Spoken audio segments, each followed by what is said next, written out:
And Amy, and the anti-sanctuary state movement in California, hamlet by hamlet, is growing in support. This week, the Escondido City Council, voted to join the Trump administration's lawsuit against Governor Moonbeam and the sanctuary state of California.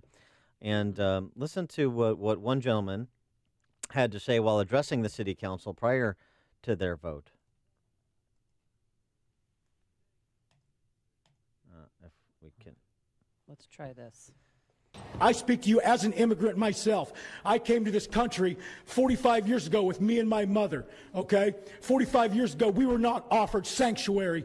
We were not offered an easier, softer way, okay? We were told you have to be an American citizen, and here's what you have to do.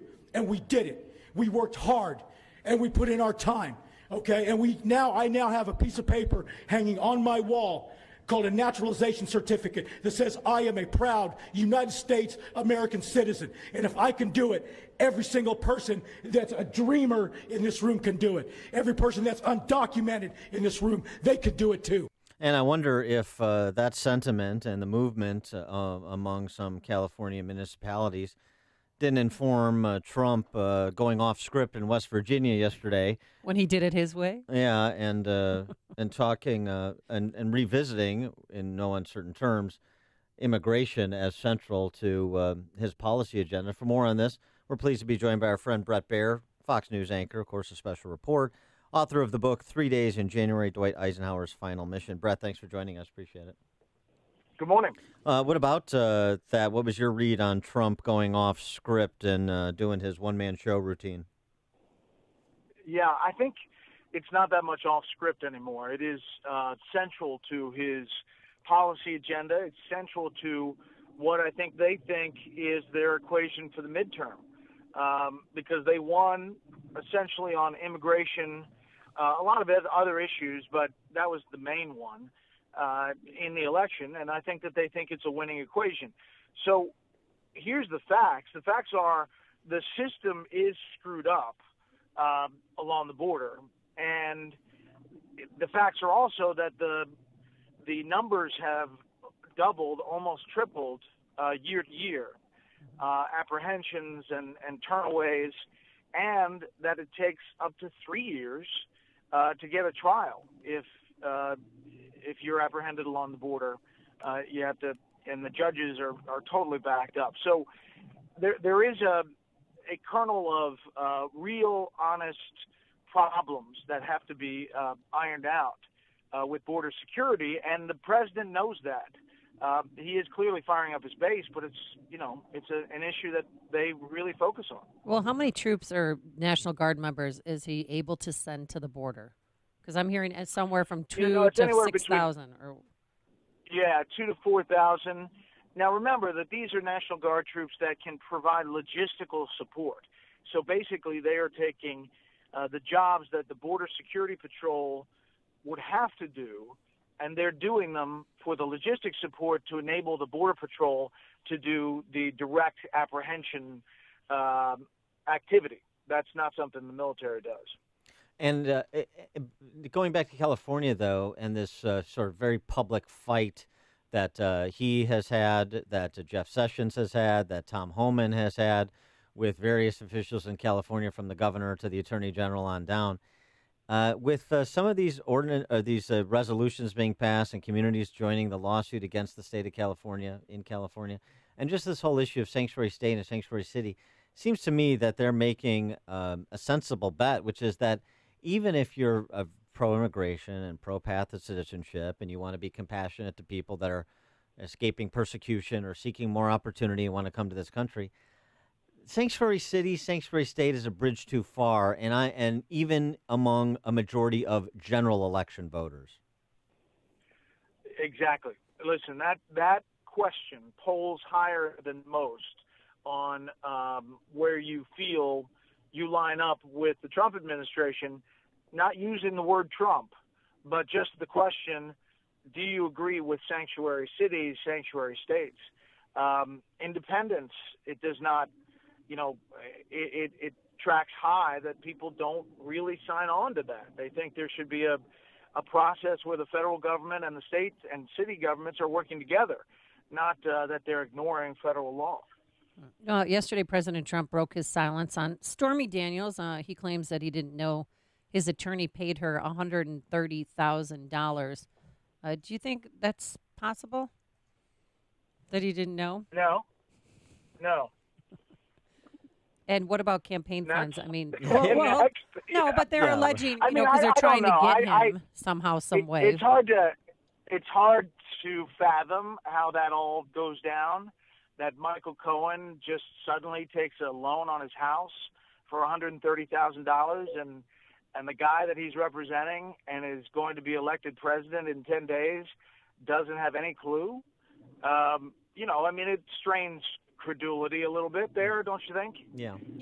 I don't know where it's going to go. They're trying to tie it to campaign funds. Yeah, I think it was surprising that he answered the way he did. I would assume he would have just kind of walked away from the question. But I do think, it stirs the pot again. And clearly Stormy Daniels' lawyer took to Twitter and said that this is going to be great for their case. So I think we're likely to hear much more about this as, I don't know how many people want to hear much more about it, but it's still an issue. And the FEC part of it is real. Well, it was interesting, as you said, that he responded. It's a good reminder, perhaps to him, and maybe somebody around him can make this case, that this is why we do not want you to sit down with Bob Mueller. Certainly not under oath.